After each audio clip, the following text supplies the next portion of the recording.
अस्सलामुअलैकुम आदाब ख़वातीन हज़रात, IMM चैनल पर आपका खैर मक़दम है। As the sun sets, the beauty of Islam surrounds us. Islam is one of the fastest growing religions in the world. It is practiced by millions of people from diverse backgrounds, cultures, and languages. What is it that makes it so special? At its core, Islam is a religion that promotes peace, love, and mercy. These values are evident throughout every aspect of the faith, from the 5 daily prayers to the pilgrimage to Mecca. Islam teaches us to be kind and compassionate to our fellow human beings, to care for the environment, and to seek knowledge and wisdom.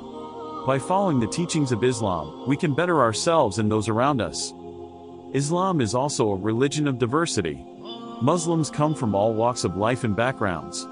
The beauty of Islam lies in its ability to bring together people from different cultures and countries and unite them under a common faith. So, if you want to experience the beauty of Islam, open your heart and mind to its teachings. Embrace its values of peace, love, and mercy and see the beauty of Islam for yourself. Thanks for watching. Subscribe to our channel for more videos on Islam and its teachings. Allahu